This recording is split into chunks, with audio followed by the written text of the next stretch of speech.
Hi, everybody. Welcome to another edition of Packers Unscripted Social Distancing Style from Packers.com. I am Mike Spofford, joined, as always, by my trusted colleague, Wes Hodkowitz, coming to you from our home offices nowhere near the banks of the Fox River. But, Wes, the Packers' schedule for 2020 is out, and so we will spend this episode pontificating about said schedule. When you saw it, what was your first impression?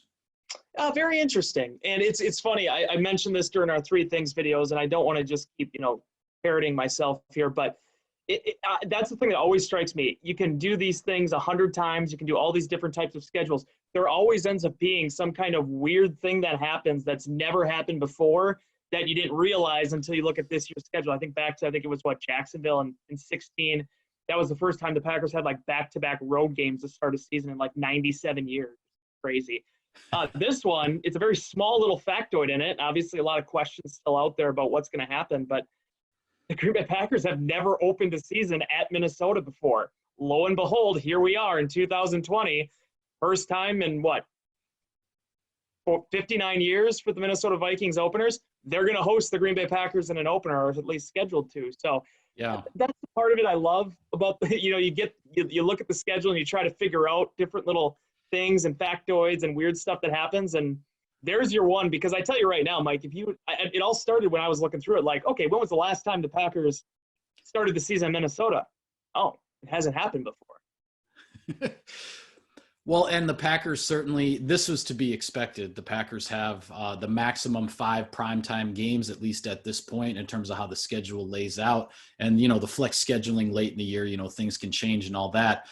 But a couple of things about that struck me. One is that, of course, the Packers' trip to New Orleans is once again in prime time. Aaron Rodgers has played against Drew Brees at the Superdome in New Orleans twice, 2008, 2014, both times in prime time. So, of course, this one's in prime time again. But the one that's not in prime time is Aaron Rodgers against Tom Brady down in Tampa. I don't know what deal with the devil Fox Sports made here, Wes, but I am telling you, I was absolutely 100% convinced that game would be in primetime, Rodgers against Brady.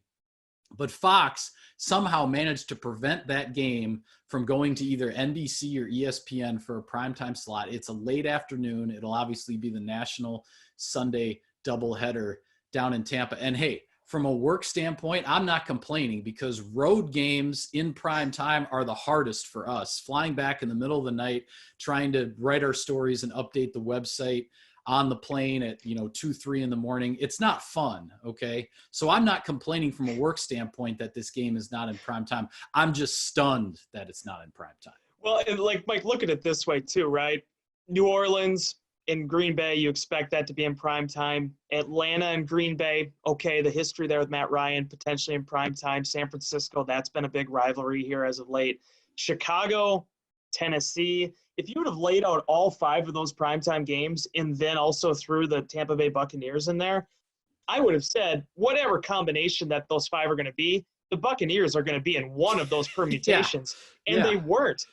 To see a 3:25 Central start time for that matchup, it blew me away because in 2018 we were raw. You don't get these opportunities to see Rodgers and Brady very often, and here's one that just falls into everybody's lap. And unfortunately for the Green Bay Packers and I think a lot of national fans, they're not going to get that in prime time. My guess would be that Fox would end up throwing that into a national spotlight yet, even if it is at 3:25. Yeah, I think it absolutely will be there. But the other thing that really struck me when I first saw the schedule, Wes, the Packers bye is scheduled for week 5. So sort of your first quarter of the season, weeks 1 through 4. But then the game at Tampa Bay, Rodgers versus Brady, starts the post-bye stretch. Yeah. And that actually becomes sort of a gauntlet here for the Packers through the middle portion of the schedule, because after the game at Tampa Bay, the Packers are going to play 3 teams that were playoff teams in 2019 consecutively in a span of just 12 days. You go on the road to Houston, you come home to play Minnesota, The second game with the Vikings is done by November 1st, which is another thing to me that's weird about this schedule, that by the midway point, essentially, the Packers and Vikings are done playing. So that's odd. But at Houston, then Minnesota, and then at San Francisco on a Thursday night. So in a span of 12 days, including a 4-hour West Coast trip on a short week, you're playing 3 teams that made the playoffs in 2019. That's going to be, I don't like to call things make or break, because that early in the season, nothing's necessarily make or break. But we're going to find out a lot about the 2020 Green Bay Packers as they navigate that portion of the schedule, in my opinion. Yeah, and it's very interesting, and you laid it out there perfectly in terms of what the Packers are potentially going to be up against. The other thing that I keep going back to is, yeah, you have that Thursday night game against San Francisco, a lot of bad memories there for Green Bay. You do come home and you get Gardner Minshew likely in the Jacksonville Jaguars, but then you're going to Indianapolis, and then who's waiting for you there? It's Phillip Rivers, one of the big thorns in the Packers side here over the last 10 years. So it's going to be a big challenge. And I think when you look at the true story of this schedule and the way it lays out, it goes back to what I was saying before. I mean, last year they kind of hit a gauntlet too there in the middle of the season. This is where you get challenged. This is where your grit and determination really gets stressed. And it's going to be a make or break moment, I think, for the Packers at times working through that. The other thing that is interesting, because I know there were some reports out there about, okay, they're going to put all the division games in the last month of the season, or they're going to load things up depending on all this. The fact that both of the Minnesota games ended up getting, put into the first 8 weeks of the season, that's very interesting, because the last few years there's been a lot of marquee matchups between those two teams late in the year, and now here they are, two teams that have been, I would say, the most consistent performers in the NFC North and really the conference in general over the last 5-10 years, and now you're going to knock both of those out in the first 2 months of the season. That's very interesting to see that play out the way it did. Yeah, and I don't want to sound like somebody who's complaining here, but the Packers – and the Packers are not the only team to have this happen to them. I think, this Thursday night game at San Francisco, having teams have to travel across multiple time zones on a short week to play a Thursday night game, that, to me, that is such a disadvantage for the road team. The Packers did it a couple years ago, having to go to Seattle to play a Thursday night game. And the Packers were actually winning that game, if I'm not mistaken, at the end of the third quarter. And then in the fourth quarter, Seattle took over and ended up pulling that out in front of their home fans. The travel type of thing on a short week, you would just think that more of those would be either a division game or something that's just, a 60-minute, 90-minute flight, something like that. A 4-hour flight on a short week. The Packers are going to come off that second game against Minnesota on November 1st on a Sunday afternoon. And then on Wednesday afternoon, they're taking a 4-hour flight to the West Coast to get ready to play the San Francisco 49ers in an NFC Championship rematch. From the logistical part of it all, to me, that's the one thing that I look at as like, wow, that is going to be something incredibly difficult for the Packers to overcome. Outside of later season Thanksgiving games, Packers have played a lot of meaningful ones in my time on the beat. But conversely, in my 8 years of covering the NFL and covering the Green Bay Packers on a day-to-day basis, I don't think I've ever learned anything about them in a Thursday night game in this structure. And it's one of the reasons why I know you were a big pro wrestling fan when you were a kid, as was I. Here's the thing. You have your flagship shows, right? If you're a pro wrestling company, those are the ones that you get the ratings on. Those are the ones that everybody's eyeballs are glued on. But then you also have the smaller shows where it's maybe an hour and it's a lot of the lower card wrestlers on there.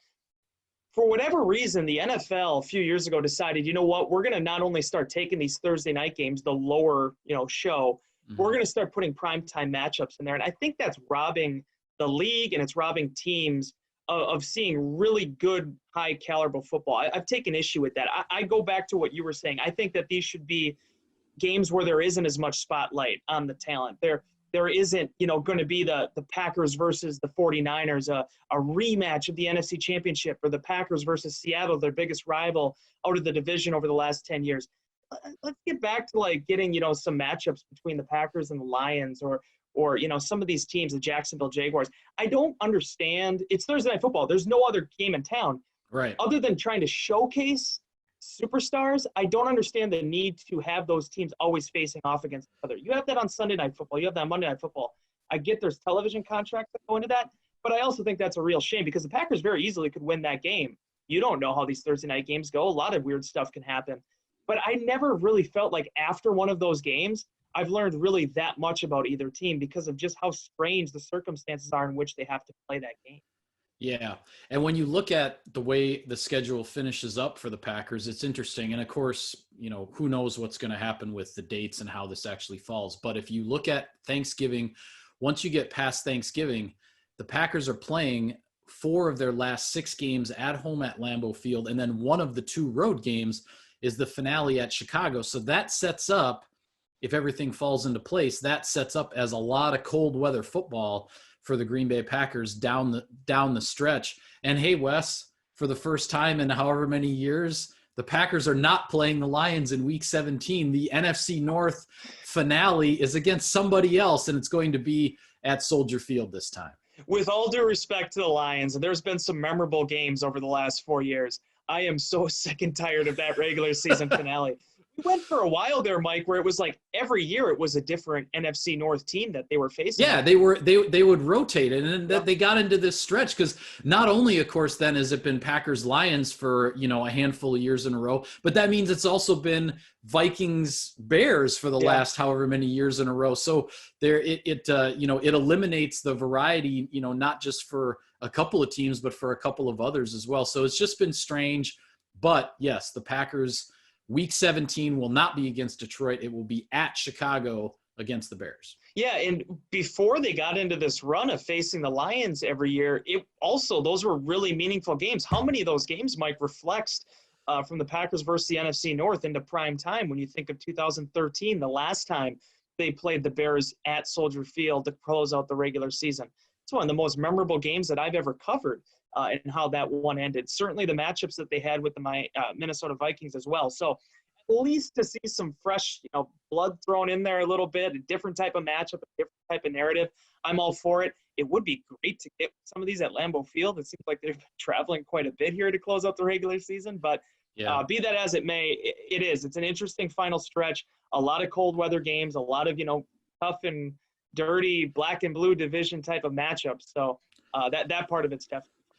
Yeah, one other thing to throw at you just to backtrack a little bit. What do you think the players' opinion, because they don't care about our opinion, but what do you think the players' opinion would be of the Week 5 bye? It strikes me as the players would say, boy, that's early. We wish it were, maybe about a month later or so. Too early. And Week 4 is the earliest I think that it can go, right? And that's only 3 teams or 4 teams. So to have it at Week 5, Packers did get kind of lucky for a few years. It was in that middle. Last year was very late.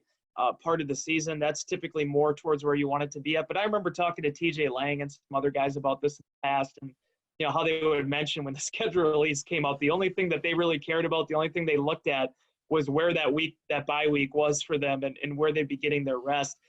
You never know. I go back to 2013. The Packers had a Week 4 bye, and they were beat up going into that Week 4 bye already. So you never can be too sure how the season's going to lay out, but being in Week 5, that is a little bit early. The closer it is to that September, first week of October, that's typically not the way they want to see it line up. I'm sure one way the players will look at it is, they play their first 4 games, you get a bye, then that second set of 4 ends on a Thursday night, so then you kind of get a weekend off, the little mini bye like they like to talk about, and then you head into the back half, games 9 through 16, without a break, and heading through that stress through November and December, as we said, with a lot of cold weather on tap. It was a weird thing too, and I didn't put this in the story that we're running on our website, and I don't think you mentioned it in your column, but the Green Bay Packers, like the whole thing on Thanksgiving against the Lions, that's just gone by the wayside. It's disappeared. The Packers will play the Lions in Week 2 at Lambeau, and then they play in Detroit in December 13th, I believe it is. So there was a time there where every other year it was the Green Bay Packers traveling to Detroit for those Thanksgiving matchups. And fortunately for me, it being my favorite holiday, I've been able to keep my turkey roll at home here the last 5 years. There you go. Well, one other thing. Okay, so the Packers have the maximum, as in the original schedule, the maximum 5 primetime games. How many primetime games do you think the Packers end up playing on this schedule? Do you think anything gets flexed or changed? Do you think it ends up being 6? Like, what are your Yeah, thoughts? it'll end up being 6. It always Okay. does. Yeah. I've covered this long enough. I think I made the line in Insider Inbox at 4.5, and realistically, it ended up being north of that for how many would be on the schedule. You and I can pencil this in. The Packers, they're one of the most iconic franchises in the league. I know that people sometimes can think that's a cliche, but you can look at the ratings in the Aaron Rodgers era, going back to the Brett Favre era. Those two guys put butts in couches to watch these matchups. So for that reason, I think they'll have 5, and I think somewhere along the line, wherever it might be, that they'll throw in that 6th one. Because the fact of the matter is, I think maybe one of them out in 2017 or 18, one of those mid-season games the Packers were kind of struggling. But there were so many other things happening at that time that you understood it. If Aaron Rodgers is healthy, if the Packers are in contention, they're going to have the bright lights shining on them. Yeah, I absolutely agree with you. Well, with that, we will sign off on this edition of Packers Unscripted. Be sure to follow all of our coverage, all of the ins and outs of the schedule, videos, stories, everything is on the website, packers.com. Have a good weekend, everybody. For Wes, I am Mike. Take care. We will see you next time.